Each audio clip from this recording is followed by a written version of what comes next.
Hello everyone, I hope you're having a wonderful day and welcome to another episode of Motorsport History. This time, we're discussing that one type of car that you always have trouble describing to your peers. It's that formula, but not with open wheels and sort of in the shape of a car thing. Well, I'm here to tell you that those are called sports prototype racing cars. In my previous videos, I went over Group A cars in DTM, Group B cars in Rally, and this time I'm telling you about Group C. Group C was first introduced by the FIA in 1982. This time, unlike having restrictions on engine capacity, limits were placed on fuel consumption. The minimum weight was 800 kilograms and the maximum fuel capacity was 100 liters. These cars were mostly racing and endurance races, meaning staying on the track for a long period of time. This is why fuel was a huge factor in the restrictions. The ones with big gas tanks and minimal fuel consumption could go for longer without pit stops, meaning they'd spend less time off the track. The teams were restricted to 5 refueling stops within the range of 1,000 kilometers. The cars were allowed 600 liters per 1,000 kilometers. Throughout the years, the restrictions were changing, and one of the interesting ones was that all the races had to be 1,000 kilometers long, meaning at least 6 hours, hence them being endurance races, most popular being the 24-hour of Le Mans. Manufacturers could choose between having a big naturally aspirated engine or a smaller engine with forced induction, and the horsepower kept rising. Most cars were seeing figures of around 800 brake horsepower. Ever heard the sound of these things?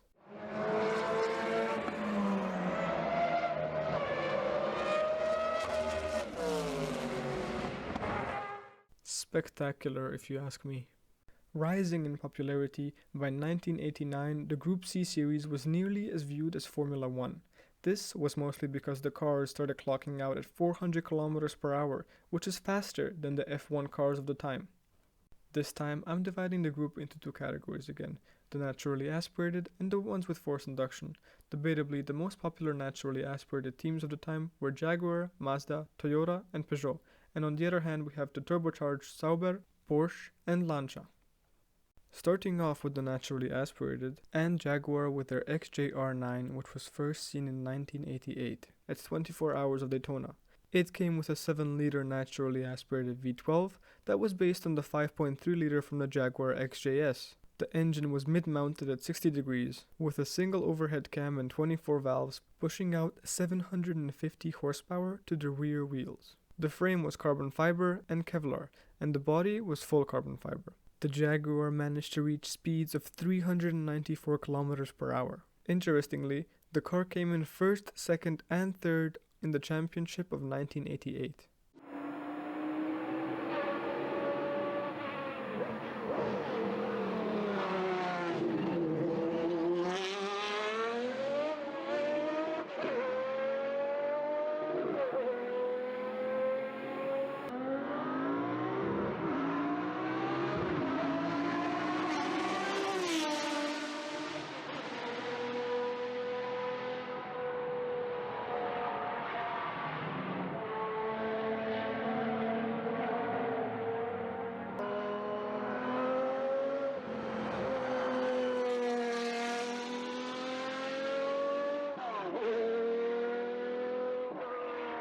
Next is the Mazda 787, which debuted in 1990 at 1000 kilometers of Fuji. This thing is something special because it used a rotary engine.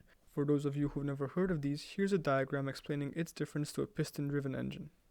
Rotary engines often came in small sizes. For example, the Mazda RX-7 FD used a 1.3-liter rotary, and due to its smoother nature of rotation, it was able to go up to higher RPM, making it insanely fast. Well, the 787 pretty much had two RX-7 engines combined into one. That made the 2.6-liter R26B with 4 rotors and 3 spark plugs per rotor. While racing, it was making 700 horsepower at 9,000 RPM, but sources say that the engine was limited only because of reliability issues. Otherwise, it was capable of 930 horsepower and a maximum redline of 10,500 RPM. Notice how I said reliability issues. These engines were notorious for failure. Their seals often got bad, making them burn oil, and that would be strictly dangerous on a racetrack. The construction of this car was carbon fiber and Kevlar, of course. The 787B, an Evolution model, debuted in 1991 at 430 kilometers of Suzuka. There, it made up just shy of 800 horses at 10,000 RPM and had a top speed of 350 kilometers per hour. Oh, and let me mention the sound of this thing.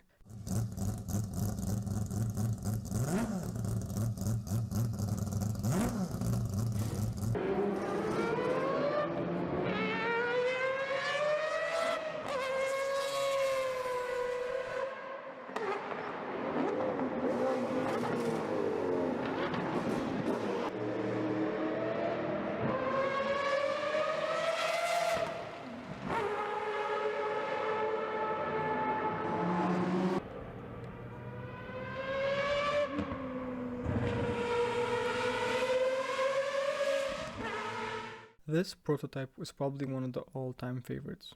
Up next is the Toyota TS010, which debuted in 1991 at 430 kilometers of Autopolis. This was another very interesting car. This Toyota came with a 3.5-liter naturally aspirated V10, an interesting choice of engine, very similar to what the F1 cars were using at the time.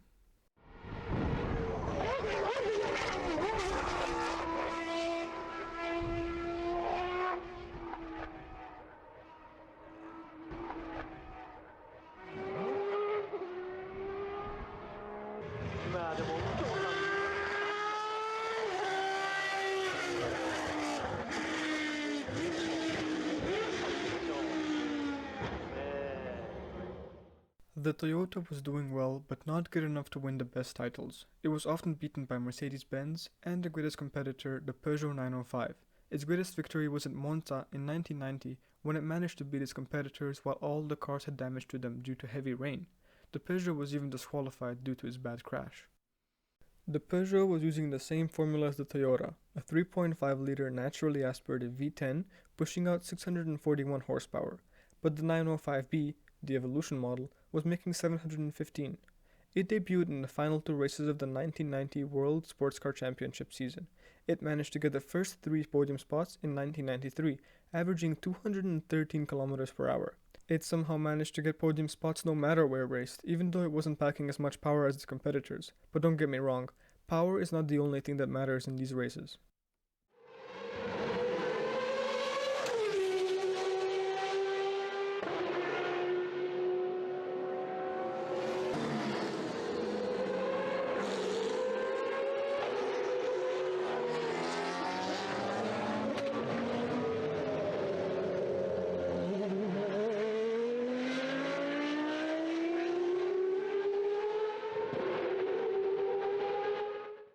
Now we head into the turbocharged category, starting off with the older cars on the list, the Lancia LC2, which debuted in 1983 at 1000 kilometers of Monza.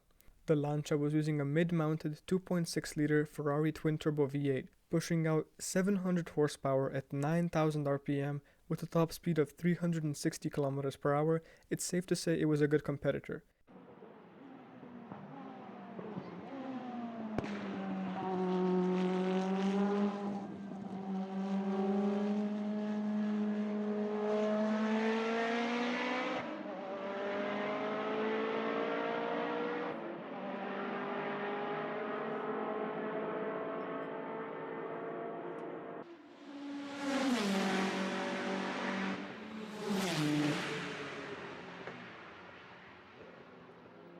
It is a bit more distinguishable from the other competitors due to its large radiator vent. Lancia managed to score first and second place in 1984 at 1000 kilometers of Monza. It also managed to beat the greatest competitor of the time, the deadly Porsches. Porsche had 2 great cars in these races, the 956, which debuted in 1982 at the Silverstone circuit, and the 962, which debuted in 1984 at 24 Hours of Daytona. They were both very successful. The 956 was pronounced Race Car of the Year when it came out. We can say that the 962 was the successor of the 956. While the 956 had a 635 horsepower 2.65-liter turbocharged flat 6, the 962 came with a 720 3.2-liter twin turbocharged flat 6. These cars were fast, too fast. The Porsches in particular had difficulties with handling, causing drivers to lose control at speeds, and of course you can imagine the casualties. But when the cars were kept straight, these were some of the fastest rockets on the track.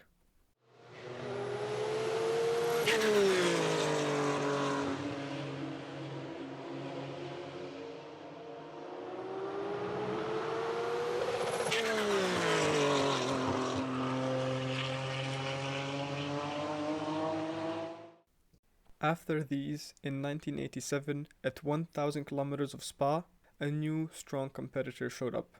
The Sauber C9, powered by a Mercedes-Benz 5-liter twin-turbo 32-valve V8, making a maximum of 820 horsepower, and with that, clocking out at 400 kilometers an hour at the Mulsanne Straight.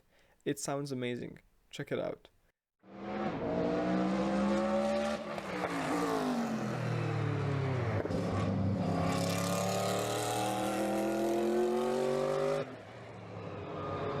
The C9 was obviously fast. It won the seasons of 1989 and 1990. And with that, I conclude this episode. Thanks for tuning in. If you want to see more, be sure to like and subscribe. I greatly appreciate it. Stay safe out there, and I'll be back with weekly uploads.